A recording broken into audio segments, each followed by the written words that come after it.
Don't you just love when you buy a typewriter, you get all the keys nice and oiled up, wipe it down for COVID-19, and then you put a slip of paper in there and realize you didn't buy any! A swing at a wrecking ball, and I prayed for my downfall.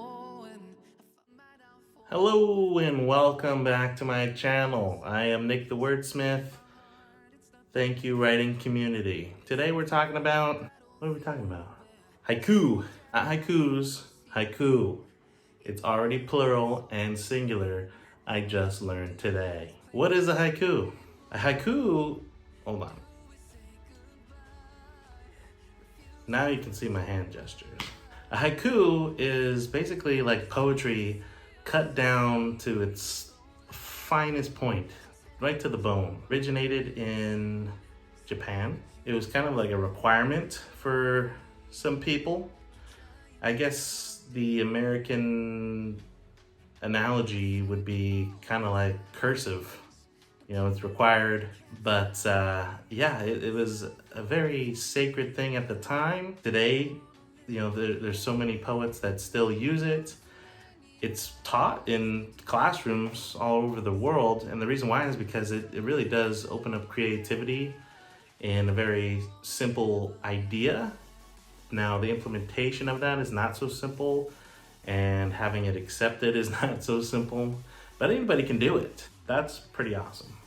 So, what makes a haiku a haiku? It comes down to a couple things. First thing is the syllable count. 3 lines. First line, 5 syllables. Second line, 7 syllables. Third line, 5 syllables. And that's the structure of it, okay? That's the first hurdle you need to come over before anything else, right? The second thing about haikus is generally you're gonna want to write about nature. Japan is very connected to its nature, man. See, haiku was kind of like a way of shortening other forms of poetry that they were working on. A lot of ideas being tossed up in the air. Is the world flat? How many syllables should be in haiku? Anyway, they came up with a finalization of what haiku is. So nature, using seasons, it's very seasonal. A lot of winter, summer, fall, a lot of beautiful speak here, okay? I'll give you an example. Here's one that I wrote today. A brutal summer, blazing heat, CHARS discontent, dejected cleansed souls. So I'm using my first line is my intro to nature and what I'm trying to connect to and get you, my audience, to connect to. Using my middle line to basically connect my next idea, the dejected, cleansed souls. So I'm kind of trying to tell you, like, people are just like over summer. And I live in Arizona, so this is pretty relevant. I mean, it's gonna be like 100 degrees this week, and it's April. A brutal summer. You're already like, oh gosh, that must be hot. And my middle line just connects those two. So really, what the haiku does, get my notes here. You basically have an idea. You're gonna wanna use nature of some sort, whatever pleases you. And this is all general, people. Like, I'm not saying that a haiku has to have nature in it. Just generally, that's what they do include and what they've been known to include.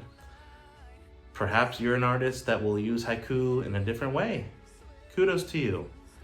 Maybe it's worth starting with the basics though, like any other thing. So we have an idea, nature.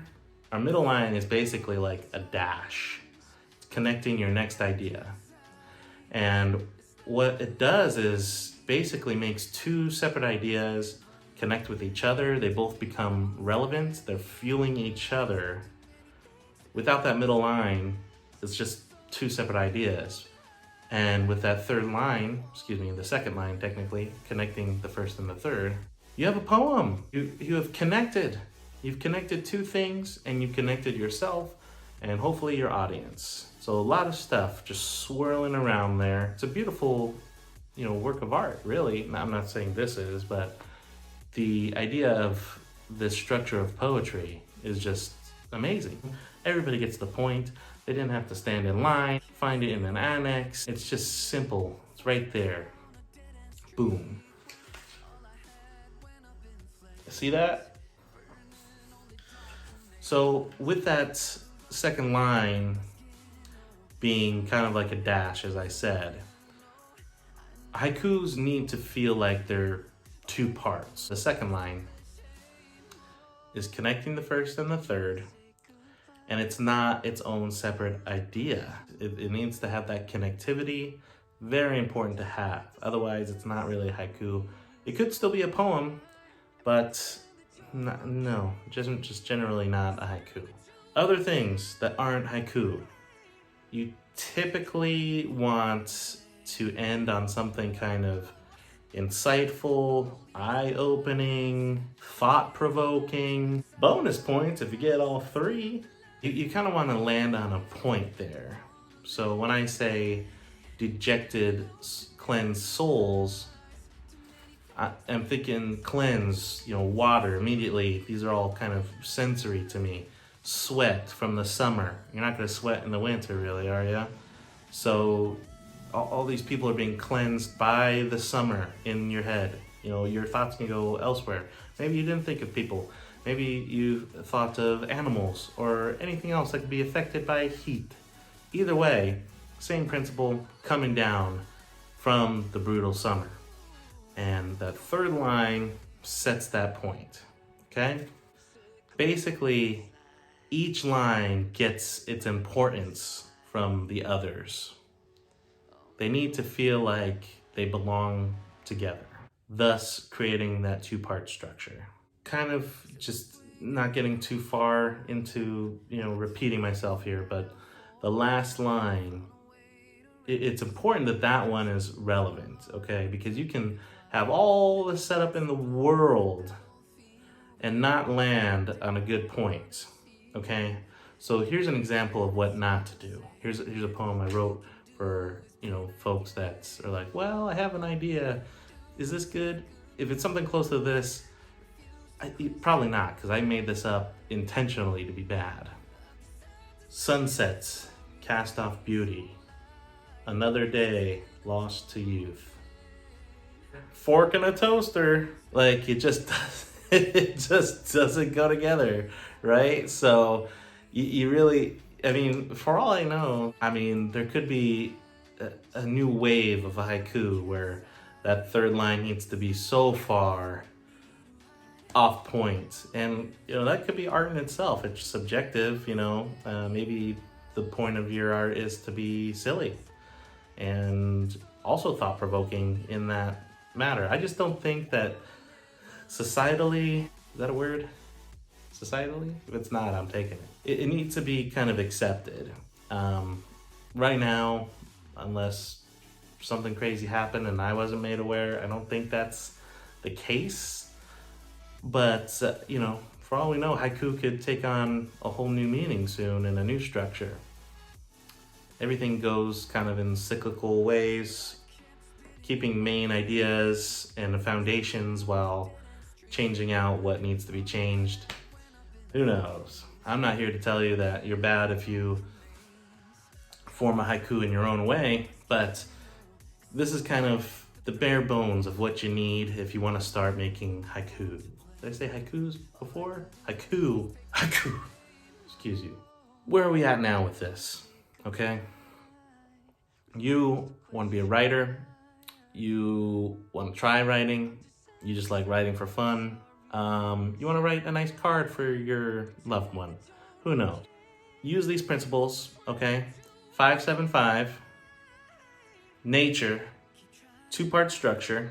Make that middle line connect the first and the third line. If that was kind of confusing, I'm sorry, I kind of confused myself earlier. That's where it needs to be. Anywho, haikus are, damn it, I did it again. Haiku is a very, very nice way to express what you're feeling. It's a good writing exercise. It's a good thing to put on a card.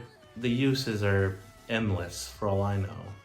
Try out the basics, then make it your own, and then more importantly, keep writing. Feel free to subscribe to my channel, pretty please, cherry on top.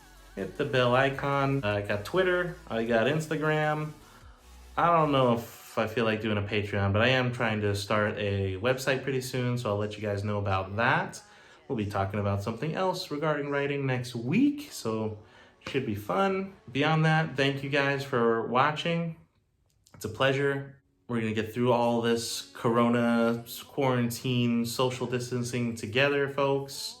In the meantime, we can still just stretch and find our creativity, hone our skills. But yeah, I mean, this is the greatest form of art, to my knowledge, in my opinion. So if anybody has just an inkling of that, I'm so glad for you. And I hope that you keep up with what you have going for you. Till next week.